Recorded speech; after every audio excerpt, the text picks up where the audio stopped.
Rick, how you doing, man? I'm doing great. Good morning, Keith. You look, always so smashing. Always so elegant. It's like you should be a model for workout clothes. Right now these days, man, I'm a model. I'm a model for kindness. Does that count?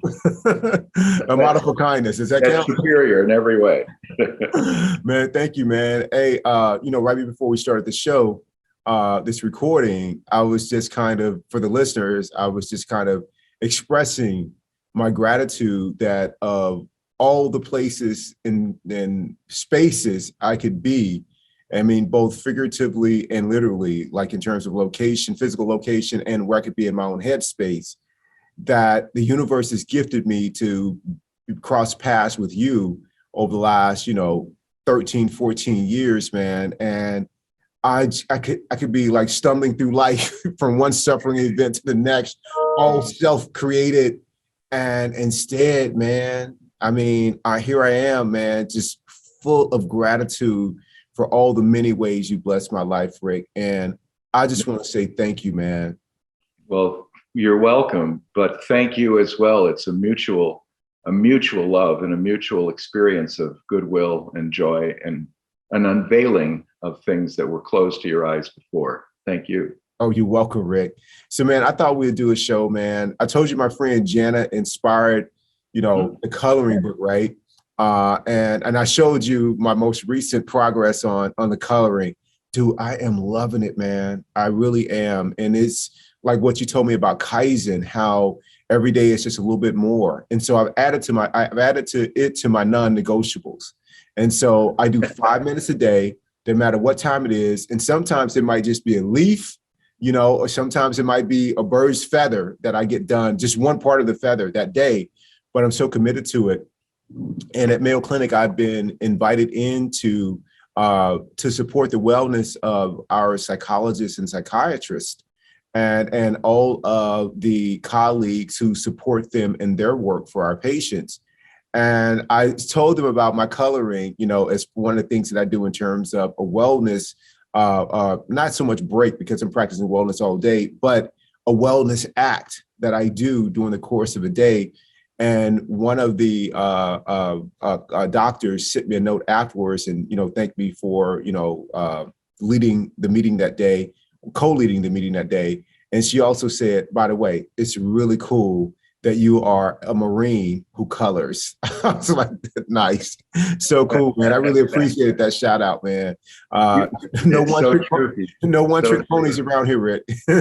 Hey, do you have any of your recent coloring work that the audience could see?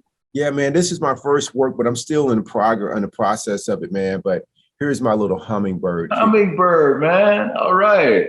There, yeah. Wow. Yeah. And how long did it take for 5 minutes a day? How long did it take you to do that thing? Man, that's probably like I got the car probably about over a week so far. I just take to do a little bit every day, man. It's like Kaizen, what you told me, Yeah. which is a metaphor for being just a little bit better than you were the day before.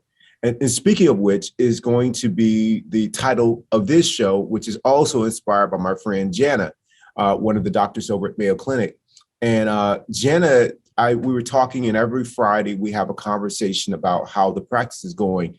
And it's this mutual experience or hour of growth where there's so much reciprocity. She's teaching me things which I like to share with the audience. And, she credits me with helping her on her journey too. So it's just so much like just appreciation and gratitude.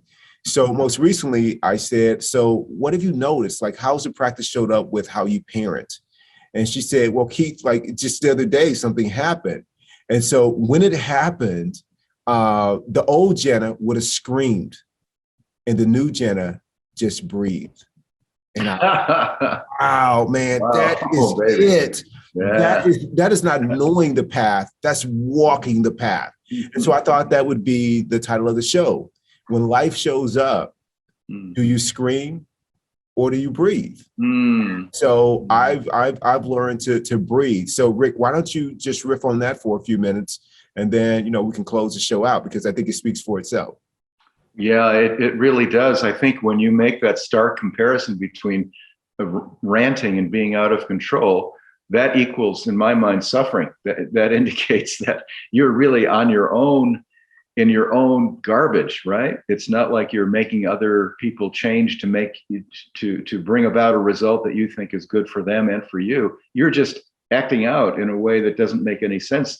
Probably makes you feel good at first, and then it makes you feel terrible. And I think the more you do it, the more out of control and the less loving you feel toward yourself and others. When you're breathing, it's like, okay, this is in my life. This thing just happened. I'm just rolling with the wave. I'm rolling with the wave. And I'm watching myself maturely handle something that allows all of my coping mechanisms to take hold. The love that I have as a mother for my child who's doing something I don't want them to do.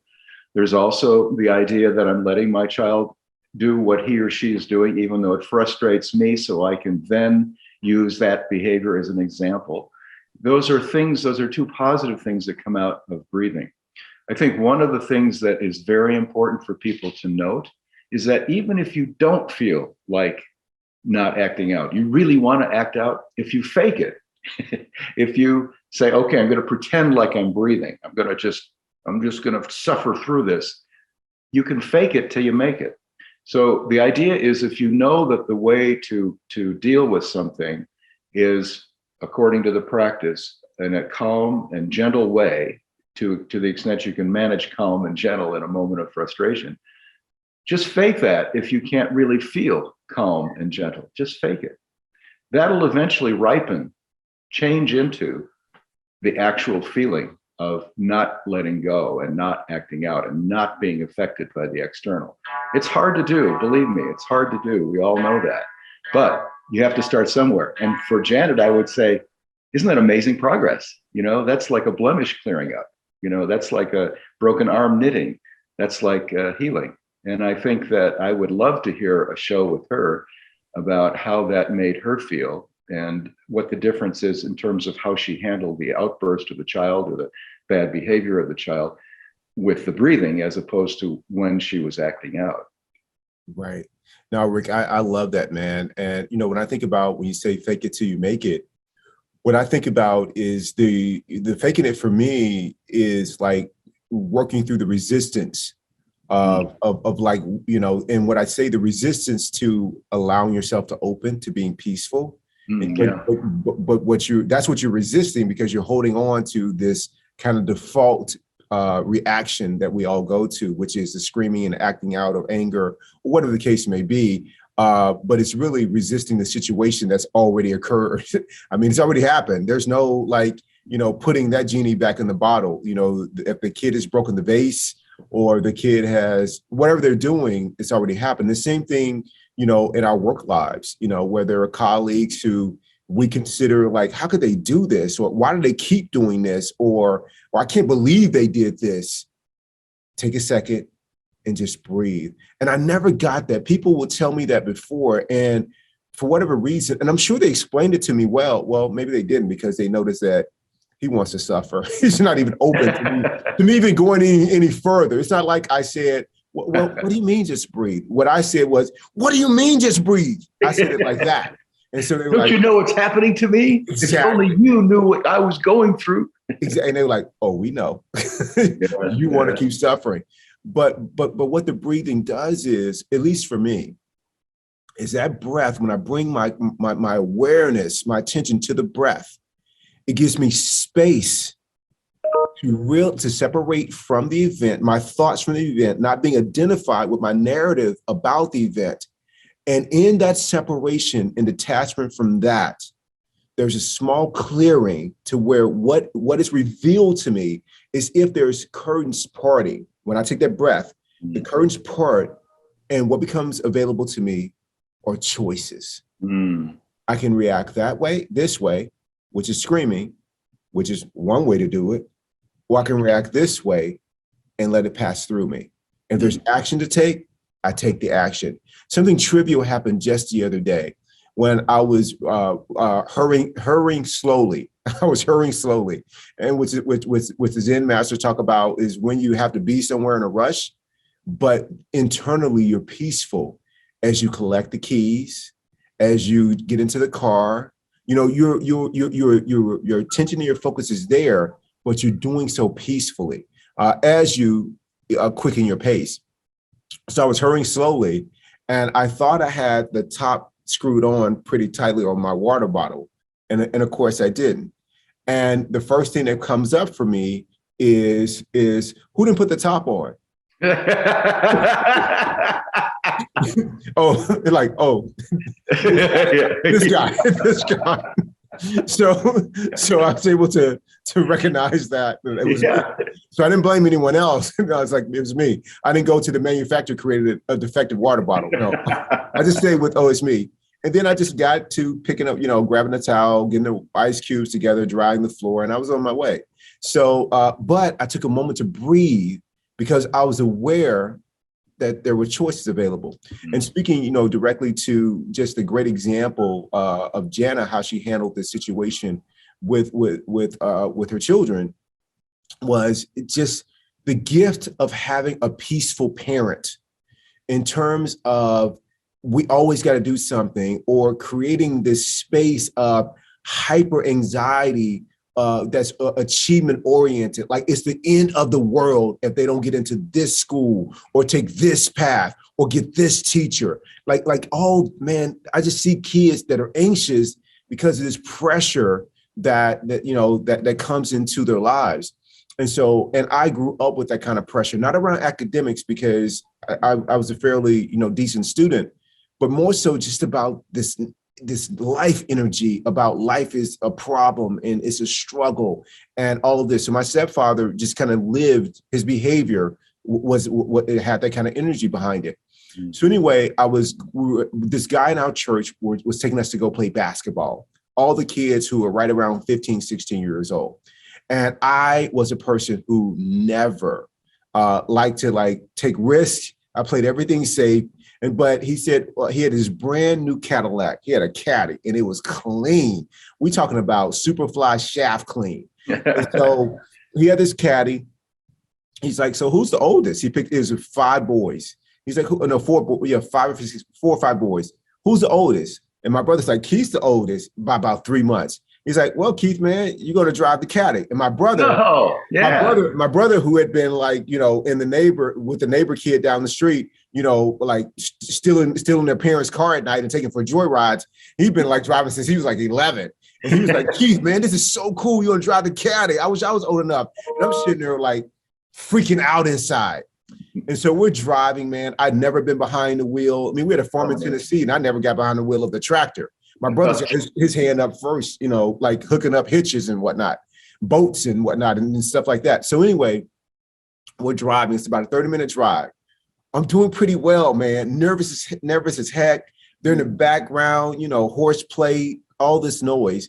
And this guy who he must probably been in his 30s because we were 14, 15 years old. Maybe he was early 40s, but he was this real cool, peaceful guy, hardworking, blue-collar guy, committed to his family, loving guy.